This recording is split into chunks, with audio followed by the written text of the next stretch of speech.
Olá! Com o avanço da vacinação e a diminuição do número de mortos, os eventos presenciais são retomados em Sergipe. Na capital, motoristas de ônibus passaram a exercer também a função de cobrador. Saiba como essa mudança tem afetado a rotina dos passageiros. Veja também: o hábito da leitura aumentou na pandemia. A prática se tornou um refúgio em tempos de isolamento social. A busca por veículos elétricos tem aumentado em Aracaju. A escolha é uma alternativa sustentável. Mesmo com a crise econômica, as festas de fim de ano ainda são muito esperadas. Saiba quais são as expectativas para o comércio.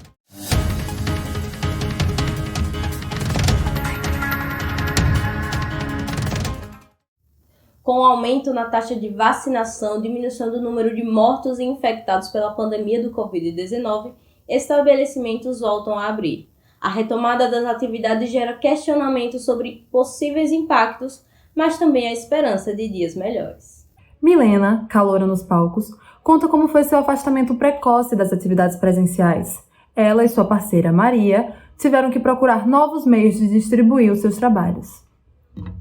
Toda a empolgação de 2019 meio que ficou perdida na pandemia. A gente não sabia direito o que fazer, né? E foi quando surgiram as lives.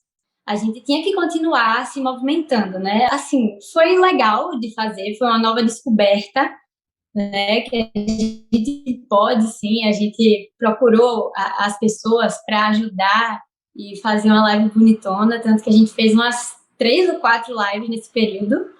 E muita gente de outros lugares, que não são nem de Sergipe, né, passaram a conhecer a gente e a ir para o nosso show de maneira virtual. Com a abertura dos estabelecimentos, Milena se sente animada e esperançosa com as novas propostas de trabalhos em festas e eventos. Agora é bem melhor, né? Agora o pessoal já volta a dizer, vou fazer uma festinha dia tal, se vocês puderem, quanto que é. O povo tá vindo atrás de saber como é que faz para a gente cantar em algum evento, né? E é muito legal, é muito importante para a gente. No outro lado da volta dos eventos estão os gerenciadores desses lugares. Jéssica Shakira, gerente do Las Vegas Karaokê, fala sobre as adaptações no funcionamento da casa de festas e sobre a reação do público a essas medidas. Hoje em dia a gente está num formato que eu também não imaginava, que é o Vegas adaptado à pandemia e o Vegas de antes. Com esse novo espaço que a gente abriu, foi justamente para manter as mesas e cadeiras, manter uma vibe mais soft. Antes da pandemia, nós não tínhamos um cardápio variado, hoje temos mais de 20 tipos de drinks, hoje temos comidas, o Vegas de antes não tinha, então a gente manteve, né, essa proposta, mas o Vegas de antes, que é o Vegas na pista de dança, as pessoas em pé, é uma coisa mais frenética mesmo. Hoje estamos trabalhando dessas duas formas, o Vegas da pandemia e o Vegas de antes da pandemia.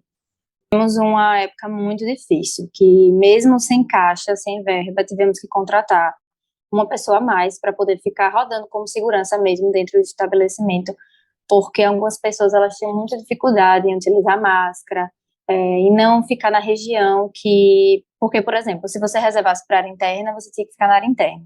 Se reservasse para externa, tinha que ficar na área externa. Então, a gente teve aí um período de alguns meses essa dificuldade e precisamos contratar esse funcionário a mais para poder ficar fazendo essa fiscalização. As pessoas no bar também, às vezes sempre tínhamos que ficar reforçando que para vir ao bar tinha que utilizar máscara, mas eu acho que de tanta gente apertar na tecla, eles ficavam enjoados alguns, mas deu tudo certo, né? Hoje a gente está funcionando, né, de uma forma muito melhor e mais compreensiva também por parte deles. Com a taxa de vacinação atingindo 76,56% em Aracaju, pessoas voltam a sentir confiança e vontade de frequentar locais públicos. A estudante Nathalie Baltazar nos conta um pouco da sua experiência. Mas eu sinto que pós-doses, pós-vacinação, eu sou uma pessoa que acredita na vacinação e na eficácia da vacina. Eu acho que tendo essas doses, tendo esse cumprimento, eu me sinto segura sim, mas com todas as medidas sendo tomadas também, porque se a gente for depender só disso, eu não duvido que um futuro surto possa acontecer independentemente. É muito exaustivo mentalmente para todo mundo. Foi um processo muito de se reconectar consigo mesmo, com as outras pessoas. Tanto que a gente está aqui ainda no online, né? Tô vendo vocês por uma tela.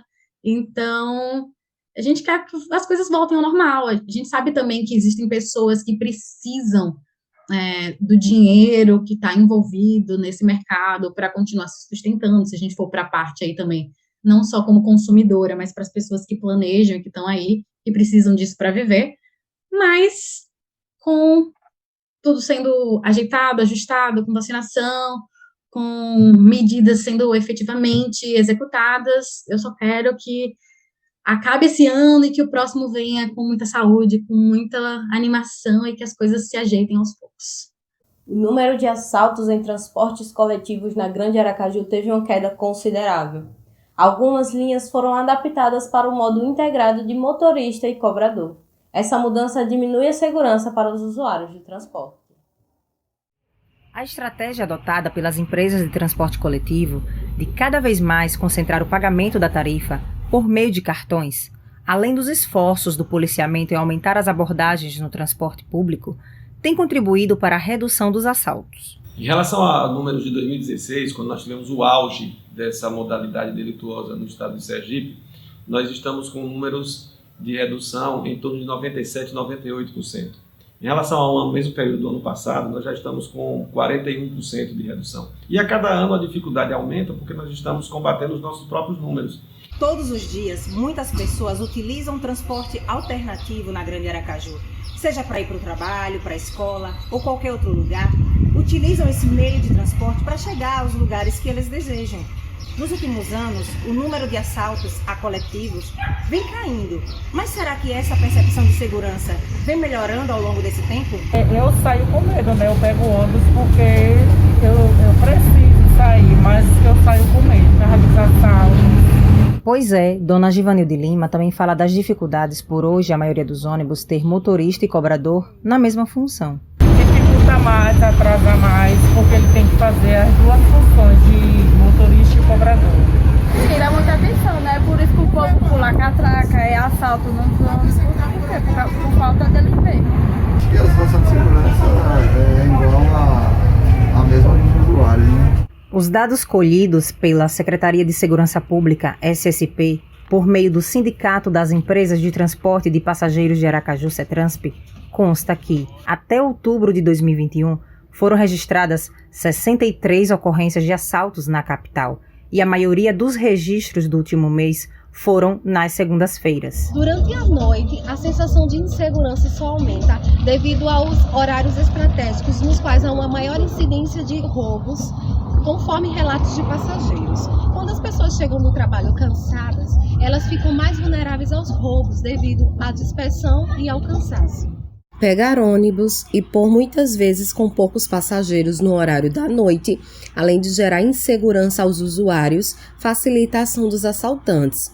Fabiana, que não quer mostrar o rosto, presenciou um assalto em um ônibus no município de Nossa Senhora do Socorro e ela nos conta o sufoco que passou. Pertence meu não levaram não, mas de outras pessoas levaram celular, corrente, relógio.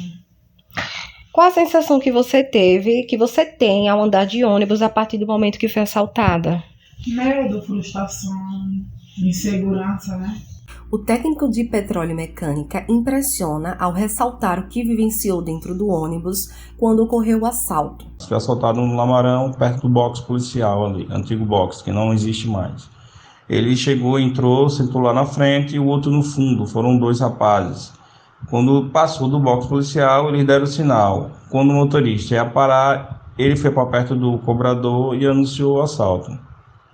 Pegou a renda e saiu catando todos os passageiros do fundo. Os assaltos a ônibus coletivos têm causado alguns impactos nos passageiros, como insegurança, medo constante e indignação. Porém, ações foram tomadas para minimizar os roubos.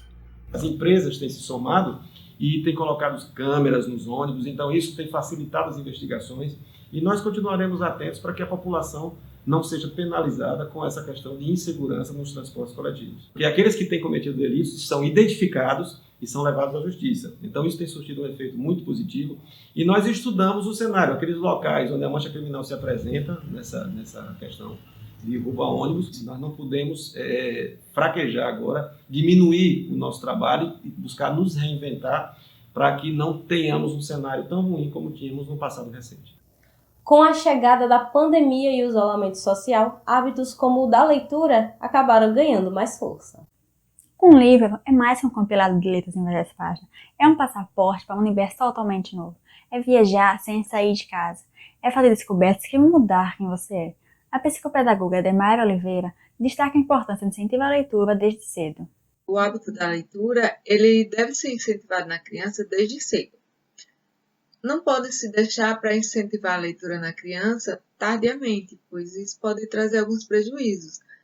Se a leitura ela é inserida na vida da criança desde cedo, ela começa a pegar aquele amor pela leitura. Então, vai chegar ao ponto que a criança por si só vai pegar um livro, vai querer ler. Então, ela tem que ser incentivada desde cedo, e não apenas quando a criança entra na escola. Antes mesmo de entrar na escola, os pais, a família, já deve estar fazendo esse incentivo. Ainda na infância, Gabriele Carvalho foi incentivada pelos pais a ler, e hoje pode desfrutar de diversos benefícios.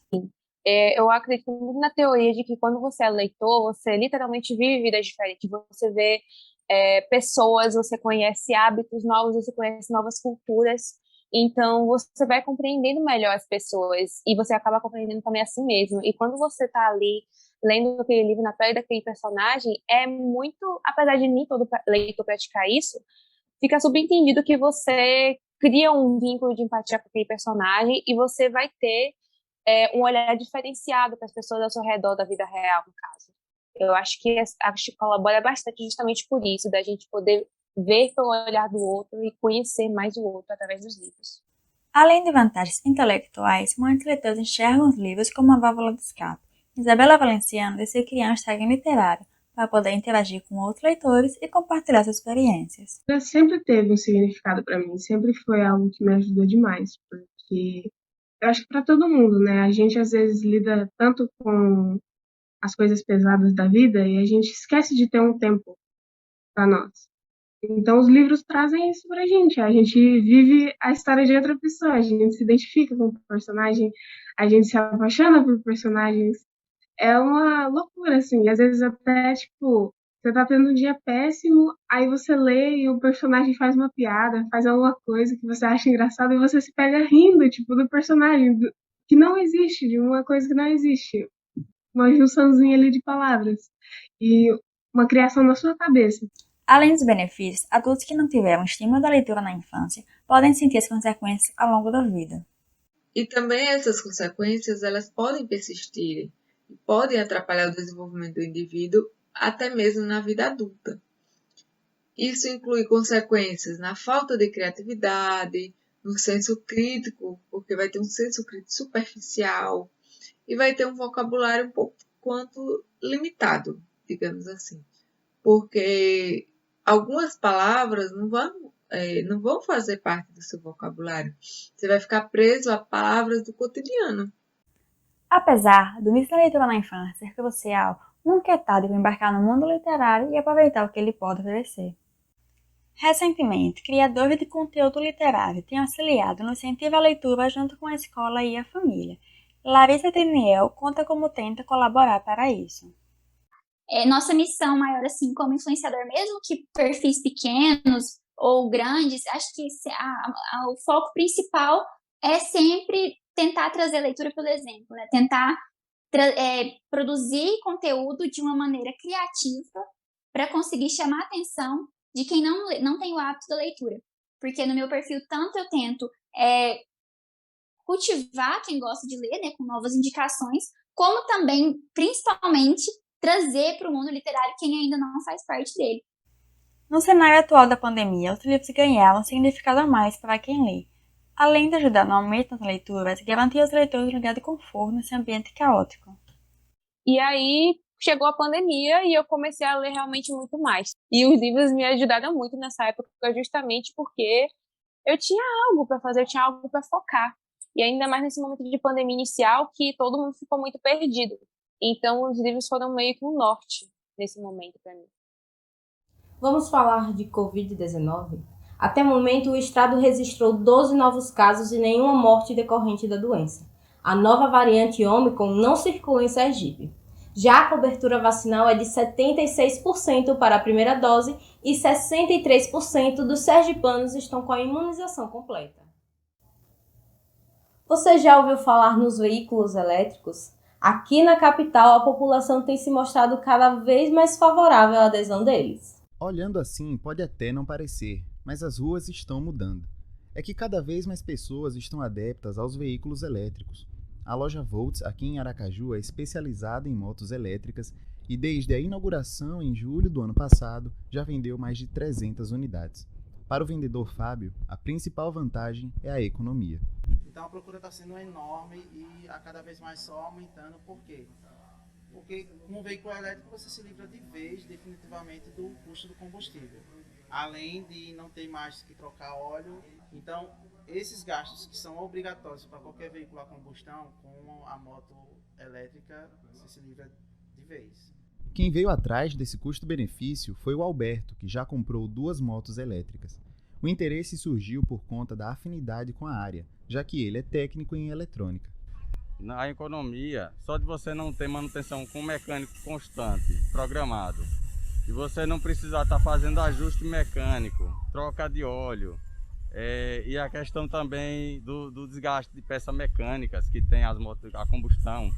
Entre janeiro e outubro de 2021, foram vendidos mais de 27 mil veículos híbridos e elétricos aqui no Brasil, um aumento de quase 80% com relação ao mesmo período do ano passado. Só no último mês foram mais de 2.800 vendas. Os dados são da Associação Brasileira de Veículo Elétrico. Além das vantagens para o bolso, o urbanista Felipe Almeida aponta que o principal incentivo para os veículos elétricos é a preocupação mundial com as mudanças climáticas. A Europa, por exemplo, decretou que veículos a combustão não vão mais poder ser fabricados a partir de 2035. E essas medidas que foram adotadas pela Europa foram realmente por questões de emissões de gás carbônico. Então, não dá mais para permitir que sejam fabricados carros que sejam a combustão, né, a petróleo. E por conta dessas medidas e como eles têm esses 10 anos aí de transição, 2020 realmente se tornou o ano do boom em relação a isso. O problema é que, segundo Felipe, os veículos elétricos não são a solução, nem para as mudanças climáticas, nem para a mobilidade urbana.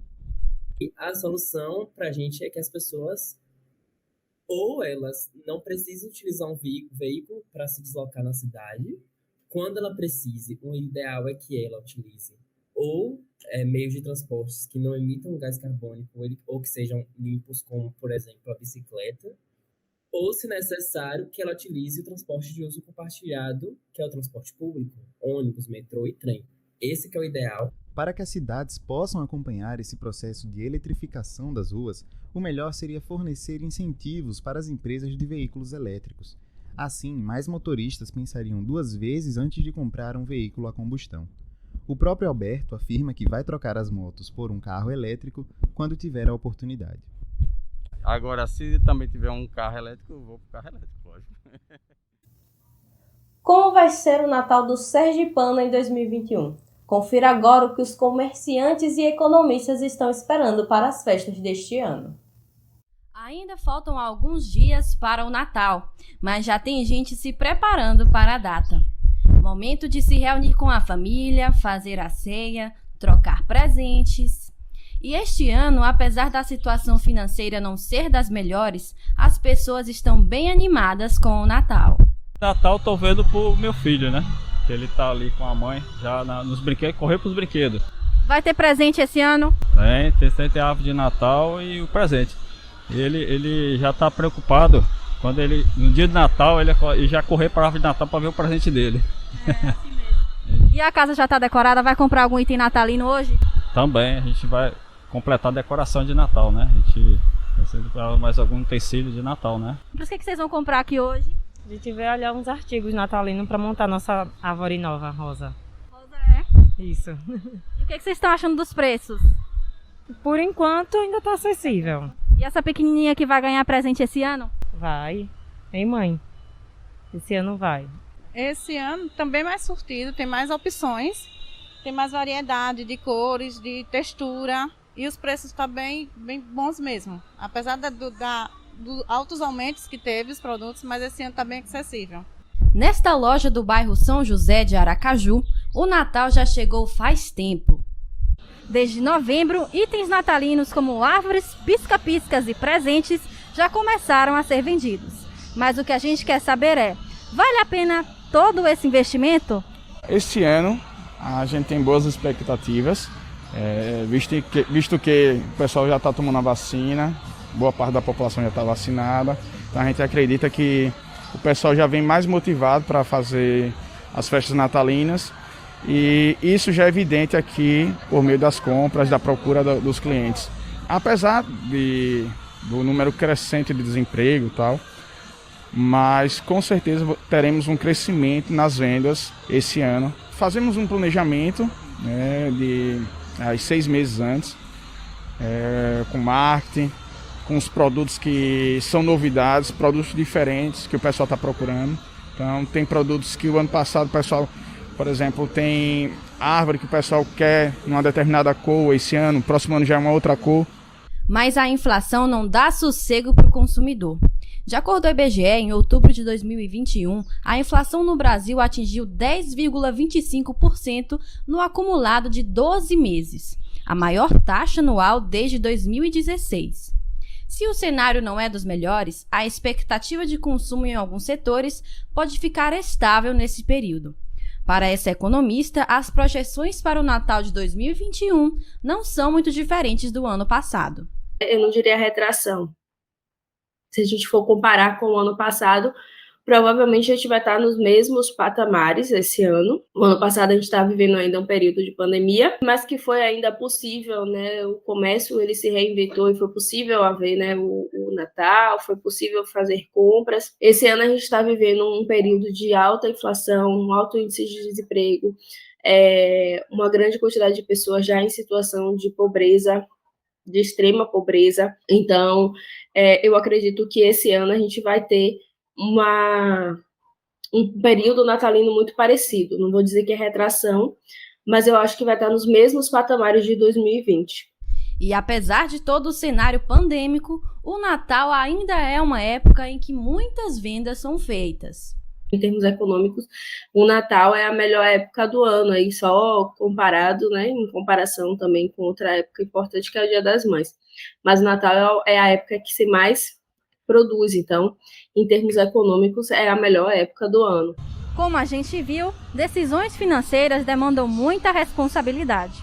E além disso, esse ano temos que ter responsabilidade com esse finzinho de pandemia. Então cuide-se, tanto na hora das compras, como na hora de se reunir com a família. A busca por uma alimentação mais saudável aumentou durante a pandemia. Os mais procurados são os alimentos livres de agrotóxicos e por isso surgiu uma feira orgânica na Colônia 13, em Lagarto.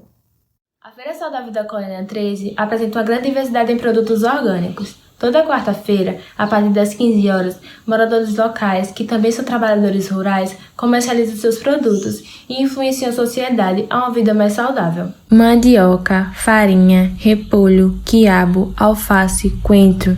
Esses, entre outros produtos, são vendidos na feira pelos produtores locais. Mas afinal, de onde surgiu a ideia de criar a feira e por que ela é importante? Em 2015, nós começamos a feira no dia 15 de abril de 2015, foi a primeira feira nossa. Então, a gente produz aqui nessa feira, todos os nossos produtos são limpos, de agrotóxicos e de química, qualquer tipo de adubo químico. Nós usamos adubos orgânicos, adubo de mamona e a compostagem que se faz das folhagens que se retira dos sítios, na roça. As feiras livres e saudáveis, além de espaços comerciais, possuem importância sociocultural, proporcionando a interação entre as pessoas, mantendo viva a diversidade cultural, popular e alimentar de uma região. Para quem não sabe, a agricultura orgânica nada mais é do que um sistema de produção onde o produtor rural vai produzir de forma sustentável, respeitando o agroecossistema, ou seja, toda a biologia e toda a ecologia que está em volta dessa produção agrícola, como também não é permitido o uso de agrotóxicos sintéticos que são prejudiciais à saúde humana. Em outras palavras, o produtor rural vai produzir de forma mais natural possível. Todo mundo me faz, às vezes, quando vai entrar em contato para uma consultoria, Wanderson, mas como que é feito o controle das pragas agrícolas se não pode utilizar os produtos sintéticos? E a resposta é simples, é utilizado produtos naturais, como por exemplo extratos de plantas, óleos essenciais, micro-organismos que já são encontrados no próprio ecossistema para controle dessas pragas, como também os próprios inimigos naturais que já estão contidos nesse ambiente. Então a ideia da agricultura orgânica é justamente você aumentar essa quantidade de inimigos naturais presentes na área para que você não tenha necessidade de aplicar esses agrotóxicos sintéticos. Reinaldo, um dos agricultores que também vende os seus produtos na feira, faz uso de um biofertilizante que serve para combater os fungos que se alastram pela roça. Entendeu? A gente faz um biofertilizante, que é isso tudo aí. Urina de vaca, leite de vaca, o estrumo da vaca, e o resto de verdura, de fruta, né, que a gente consome, a gente coloca tudo em um tonel e deixa lá em decomposição, ele vai fermentando e vira o biofertilizante. Para auxiliar os procedimentos de cuidado com o solo e os alimentos produzidos na roça, os agricultores contam com a parceria da Endagro, que é uma empresa de desenvolvimento agropecuário de Sergipe, onde os agricultores obtêm uma base técnica de como melhorar a plantação. A Endagro tem um papel de orientar, além de trabalhar com o pessoal na organização da feira, com relação à contabilidade, né, a organização como um todo, mas também de dar assistência técnica desde a decisão do que plantar, de como preparar o solo sem agredir o meio ambiente, como utilizar os produtos naturais, como farinha de rocha, cinzas vegetais, compostos orgânicos, biofertilizantes na parte de adubação, né, das plantas, e como também a utilização de produtos naturais no combate de pragas e doenças, né, produtos de fácil acesso, né, produtos baratos que não agridem o meio ambiente, não prejudicam os animais, não prejudicam as plantas e também não comprometem a saúde do homem. Apesar da feira ser um movimento na qual só tem a beneficiar a região, tanto em relação econômica quanto em relação à vida mais saudável, ela ainda há pouco movimento. Geralmente, as pessoas que frequentam a feira são pessoas da faixa etária mais idosa ou pessoas que vêm de outra região. Mas isso tem que estar atrelado também à questão do marketing. Sem marketing fica muito difícil, então há incentivo, né? Tem que ter incentivo e há incentivo por parte do poder público para que haja uma maior divulgação, né? E incentivo da população a consumir os produtos orgânicos, que vão trazer maiores benefícios para a saúde pública e principalmente para o consumidor. A Feira Saudável da Colônia 13 possui importância sociocultural para a região. Apoiar essa feira significa apoiar a comercialização, o abastecimento alimentar e os benefícios que ela traz, como a roça orgânica, que ajuda na recuperação e a conservação do solo e da vegetação nativa. O Repórter Contexto fica por aqui. Obrigada e até a próxima.